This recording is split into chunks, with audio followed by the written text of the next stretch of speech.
Jangan lupa, jangan lupa.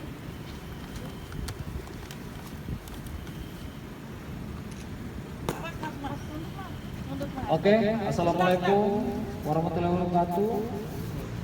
Om Swastiastu, Namo Buddhaya.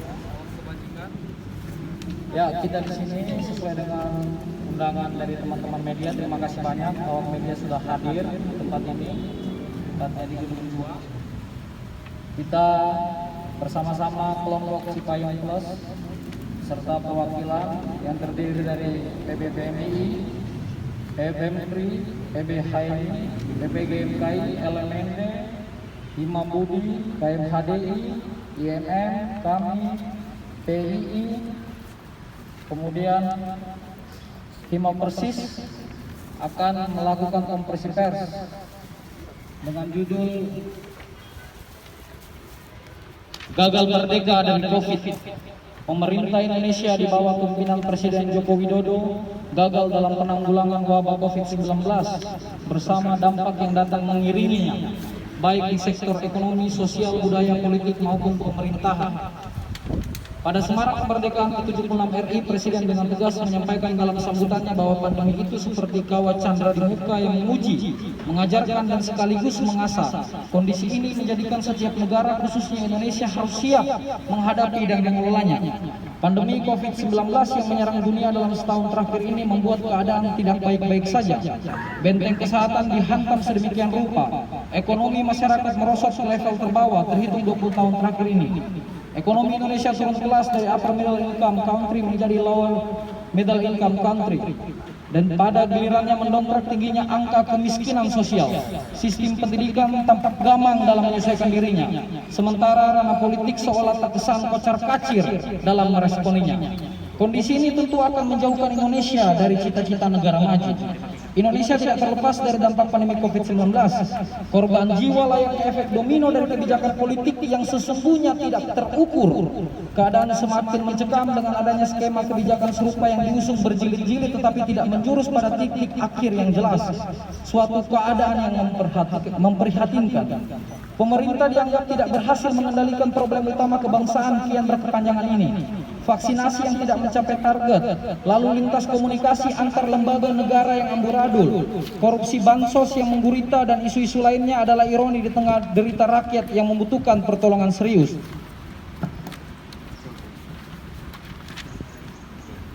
Hal ini mestinya dievaluasi secara total dan penting untuk disuarakan, sebab menyangkut keberlangsungan hidup masyarakat luas. Pada usia Republik Indonesia yang ke-76 tahun, kelompok Cipayung Plus menyatakan diri untuk bersama-sama bergandengan tangan bergerak membantu pemerintah menyelesaikan pandemi ini.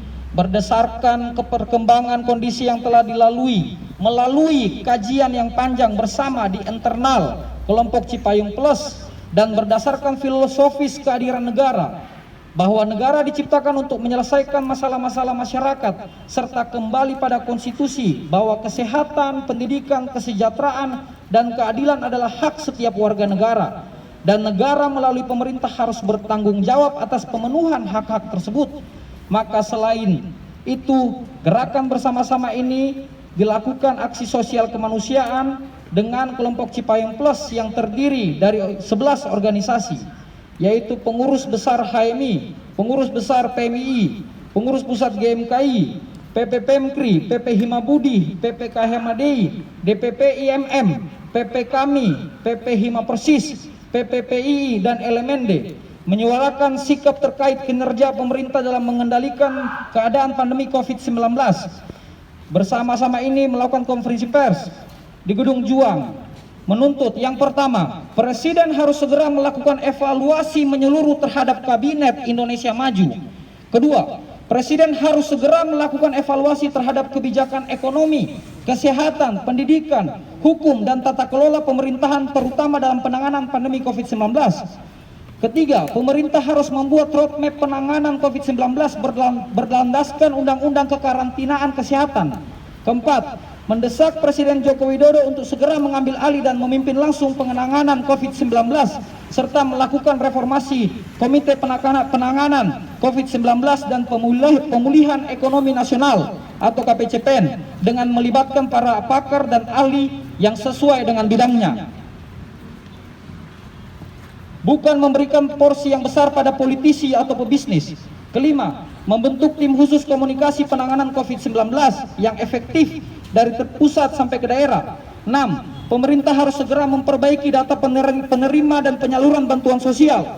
Ketujuh, segera gratiskan biaya tes COVID-19, obat-obatan, vitamin, oksigen, dan mempercepat vaksinasi di kelompok rentan pelajar, mahasiswa, dan pesantren, dan menjamin ketersediaannya. 8. Segera evaluasi dan perbaiki sistem pendidikan dan bebaskan mahasiswa dari beban uang kuliah tunggal atau UKT. 9. Hentikan segala bentuk tindakan kekerasan terhadap aktivis dan juga semua elemen rakyat yang menyuarakan aspirasi. Hidup mahasiswa! Hidup! Ke-10, pemerintah harus menjamin kesejahteraan kaum tani, kelas buruh seniman, koperasi, UMKM, dan kelompok usaha formal lainnya. Ke-11, mendesak Badan Pemeriksa Keuangan Republik Indonesia bersama lembaga penegak hukum lainnya untuk segera melakukan audit dan transportasi anggaran penanganan COVID-19 dan pemulihan ekonomi nasional. Ke-12, mendesak Komisi Pemberantasan Korupsi bersama lembaga penegak hukum lainnya untuk tidak tebang pilih dalam penanganan korupsi serta memberikan hukuman berat bagi pejabat pelaku yang melakukan korupsi. 13. Menghimbau kepada seluruh kader dan anggota organisasi yang tergabung dalam kelompok Cipayung Plus untuk bersama-sama melakukan pengawalan atas kinerja pemerintah dalam penanganan COVID-19 dan pemulihan ekonomi nasional. Yang terakhir, 14, bersama-sama melakukan kerja-kerja gerakan sosial kemanusiaan selama tidak merugikan masyarakat, organisasi, dan negara. 20 Agustus 2021, kelompok Cipayung Plus.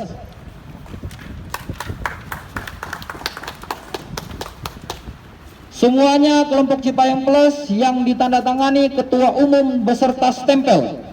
Pertama, M. Abdullah Syukri, Pergerakan Mahasiswa Islam Indonesia PMI. PB Haimi Raihan Aryatama, Pemkri Benediktus Papa, GMKI Jeffrey Hendrawan Bulto, LMND Muhammad Asrul, Hikmah Budi Wiryawan, Hima Persis Iqbal, KMHDI Iputu Yoga Saputra, kami Eleven Ismato, IMM Naji Prasetyo, Pelajar Islam Indonesia atau PI Rafani Tuaungs, ditandatangani dan stempel. Ini nanti coba di foto. Inilah merupakan suara dari kelompok Cipayung Plus berdasarkan kajian dan memberikan masukan dan suara kepada pemerintah bahwa Presiden Joko Widodo kami nilai gagal karena instruksinya kepada pembantu-pembantunya, menteri-menterinya itu tidak sampai dilaksanakan, sehingga perlu disuarakan agar Presiden Joko Widodo dapat melakukan perubahan-perubahan yang optimal terhadap tuntutan itu. Terima kasih banyak untuk kesempatannya, dan yang terakhir kami juga akan segera menginstruksikan di seluruh daerah untuk seluruh kelompok Cipayung Plus untuk melakukan posko bersama untuk bergerak membantu pemerintah. Mungkin itu, sekian dan terima kasih. Hidup rakyat! Hidup rakyat! Hidup mahasiswa! Teman-teman.